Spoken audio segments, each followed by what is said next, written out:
జై తెలంగాణ. నేను నా కొడుకు ఆదిత్య గ్రాడ్యుయేషన్ సెరమనీ పూర్తి చేసుకొని అమెరికా నుండి వచ్చే లోపల మరి ఏదో లేఖ లీక్ అయిందని చెప్పి గత 2-3 రోజులుగా చాలా హంగామా నడుస్తున్నట్టుగా తెలుస్తూ ఉన్నది. మరి ఈ సందర్భంగా నేను చెప్పదలుచుకున్నది ఒకటే, 2 వారాల క్రితం నేను గౌరవనీయులు పెద్దలు కేసీఆర్ గారికి ఒక లేఖ రాయడం జరిగింది.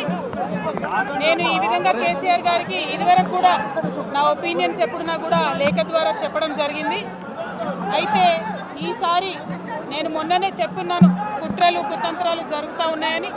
నేను చెప్పిన కొద్ది రోజుల్లోనే మరి నేను అంతర్గతంగా కేసీఆర్ గారికి రాసినటువంటి ఉత్తరం బహిర్గతం కావడం అన్నది, ఇది మరి ఏం జరుగుతుందో అన్నది పార్టీలో ఉన్నటువంటి మనందరం, తెలంగాణ ప్రజలందరూ కూడా ఆలోచించుకోవాల్సినటువంటి విషయం. నేను వేరే ఏం విషయాలు చెప్పలేదు. నేను కేవలం పార్టీలో ఉండేటటువంటి అన్ని స్థాయిలో ఉన్నటువంటి నాయకులందరూ అనుకుంటున్నటువంటి విషయాలు. దాదాపు సగం తెలంగాణ నేను ఈ సందర్భంగా ఈ మధ్యలో టూర్ చేసినటువంటి సందర్భంలో తెలంగాణ ప్రజలు అనుకుంటున్నటువంటి విషయాలను మాత్రమే నేను పెద్ద ఎత్తున చెప్పడం జరిగింది తప్పితే నా పర్సనల్ ఎజెండా ఏమీ లేదు. నాకు వ్యక్తిగతంగా ఎవరి మీద ద్వేషం లేదు, ఎవరి మీద ప్రేమ లేదు. కానీ నేను రాసినటువంటి లేఖ చాలా అంతర్గతంగా పార్టీలో మా నాయకుడికి రాసినటువంటిది. అటువంటిది బహిర్గతమైందంటే మరి దాని వెనుక ఉన్నది ఎవరు అన్నటువంటిది ఆలోచించుకోవాల్సినటువంటి సందర్భం.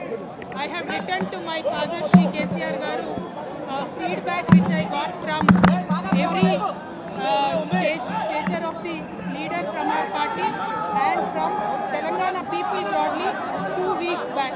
I have always written to my father at various stages. Whenever I needed to give him any feedback, I have always written to him. But this time it got out.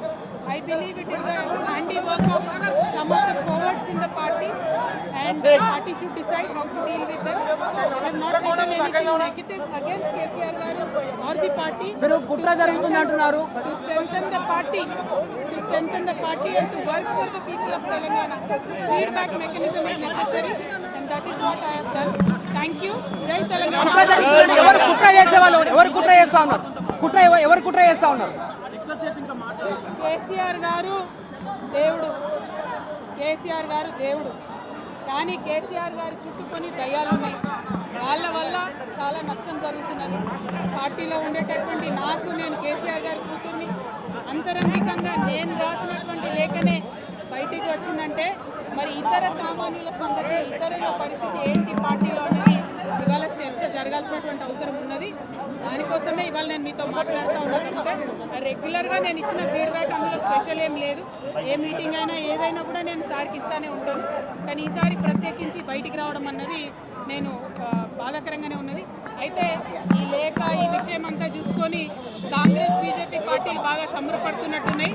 కోతి కొబ్బరికాయ దొరికినట్టుగా ఏదో బీఆర్ఎస్ పార్టీ ఆగమైంది, కేసీఆర్ గారికి ఏమో అంత scene లేదు. మా నాయకుడు కేసీఆర్ గారే, కేసీఆర్ గారి నాయకత్వంలోనే తెలంగాణ బాగుపడుతుంది, ముందుకు పోతుంది. అందులో ఎటువంటి అనుమానం లేదు. కేసీఆర్ గారి నాయకత్వంలోనే బీఆర్ఎస్ పార్టీ కూడా ముందుకెళ్తుందని చెప్పి నేను బలంగా పార్టీలో ఉన్నటువంటి చిన్న చిన్న లోపాలను డిస్కస్ చేసుకొని సవరించుకొని కోవట్లను పక్కకు జరుపుకుంటూ ముందుకు పోతే పార్టీ 10 కాలాల పాటు చల్లగుంటుంది అనేటువంటి నా భావన. బీజేపీ కానీ కాంగ్రెస్ కానీ తెలంగాణ ప్రజలకు మొదలుపెట్టింది ఏమీ లేదు. 2 పార్టీలు కూడా తెలంగాణను ఫెయిల్ చేసినాయి. ఆ 2 పార్టీలకు కూడా ఆల్టర్నేటివ్ కేసీఆర్ గారి నాయకత్వమే. ఆ కేసీఆర్ గారి నాయకత్వంలోనే తెలంగాణ ముందుకు పోతుందని చెప్పి నేను బలంగా నమ్ముతా ఉన్నాను. Thank you.